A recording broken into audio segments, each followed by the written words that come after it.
High বন্ধুরা, দেখো কটা বাজে, 11:30 বাজে। এখন ঘুমাতে যাব। তোমাদের সবাইকে গুড নাইট বলে দিলাম। এরপরে আর বলতে পারবো না, তখন ঘুমের দেশে চলে যাব। মানুষ ঘুমের দেশে চলে যায়, কোথায় কোথায় চলে যায় কোনো ঠিক নেই জানো। ঘুমের দেশে চলে গেলে অনেক দূরে মানুষ ঘুরতে যায়, সেখান থেকে আবার ফিরে আসে, এসে আবার সেই আত্মাটা আবার মনের মধ্যে ঢোকে। আগে আমি বাবার কাছে গল্প শুনতাম, বাবা বলতো আমরা যখন ঘুমাই তখন আমাদের আত্মাটা বাইরে বেরিয়ে যায়, বেরিয়ে গিয়ে তা চারদিকে ঘোরে, ঘুরে ঠুরে আসে, এসে আবার জায়গা মতন ঠিক থেকে যায়। যেখান থেকে চলে যায় সেখানেই আবার এসে বসে আত্মাটা। আমার বাবাকে বলতাম, বাবা মানুষ ঘুমালে কোথায় যায়? আমার বাবা তখন আমার ভাইকে এক সাইডে নিত, আমাকে এক সাইডে নিত, নিয়ে আমার বাবা এরকম গল্প বলতো জানো। তাই বাবা তো নেই এখন, তাই বাবার কথাগুলো মনে পড়ে, এক একবার মনে পড়ে আর এক একবার এরকম বলি বাবার কথা নিয়ে, বুঝেছো। আমার বাবা আমাদের অনেক কিছু করিয়েছে, মানে অনেক চেষ্টা করেছে। পড়াশোনা তো বাবার দাঁত ভেঙে গেছে শেখাতে শেখাতে, কিন্তু পড়াশোনাটা যে কী সেটাই বাবা থাকতে আমরা শুনিনি, এখন বুঝতে পারছি পড়াশোনাটা কী, বুঝেছো বন্ধুরা।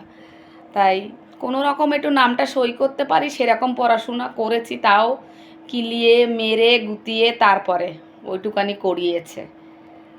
তা সেই সব কথা, বাবার কথা মনে পড়ে যে একটু পড়ানোর জন্য আমার বাবা কি করেছে আমাদের সাথে, বুঝেছ। তা বাবা নেই, বাবা চলে গেছে, এখন ঘরে স্বামী আছে, বাবার পরে স্বামী। এই স্বামীর কথা শুনি, স্বামীর কথায় খাই, স্বামীর কথায় ঘুমাই, স্বামীর কথায় উঠি, বুঝেছ। এখন সেই হয়েছে আমার বটগাছ, বুঝেছ। সত্যি মানুষের যদি স্বামী না থাকে না, তার যে কত দুঃখ, কত দুঃখ, দুঃখর কোনো শেষ নেই গো। তখন বাড়ির গার্জিয়ান না, তারা তাকে কত রকমের কথা শোনায়, ঠিক মতন খাবারে হয়তো দেয় না। আর বাচ্চা কাচ্চা থাকলে তো আরও কষ্ট, তখন সে খাবে না তার বাচ্চাদের খাওয়াবে। স্বামী নেই, 10 জনের কথা শুনতে হবে, কখন খাবার দেবে তখন খেতে হবে। তাই স্বামীকে কোনো দিনও কেউ অবহেলা করো না, তার কথা শুনো। কেন বৃদ্ধ বয়সে সে তোমাকে দেখবে, তুমি তাকে দেখবে, একই কথা আমি বারবার বলবো, ঠিক আছে। বৃদ্ধ বয়সে তোমাদের আর কেউ থাকবে না দুজন ছাড়া। আর মানুষের বয়স হয়ে গেলে তখন তাদের কেউ মানে না, জানো তো। ছেলে মেয়ে থাকতেও তাদের জায়গা হয় না বাড়িতে, কোথায় জায়গা হয়? সেই বৃদ্ধাশ্রম, বুঝেছো। আমাদের গরিবদের ঘরে তাও একটুখানি মায়া দয়া বলে আছে, কিন্তু বড়লোকদের ঘরে একদম মায়া দয়া বলে কিচ্ছু নেই। তাদের পয়সার জোরে বাবা মাকে বৃদ্ধাশ্রমে দিয়ে আসে। আচ্ছা, বাবা মার বাড়ি, বাবা মার সব কিছু, তাদের জায়গা এখন বৃদ্ধাশ্রমে হলো। হ্যাঁ, কি অবস্থা সত্যি। ওর জন্য ছেলে মেয়ে না থাকাই ভালো গো, ওটাই ঠিক আছে। ওর জন্য তো আমার তো ছেলে মেয়ে তো নেই, আমি বাড়িতে 2টো কুকুর পুষেছি।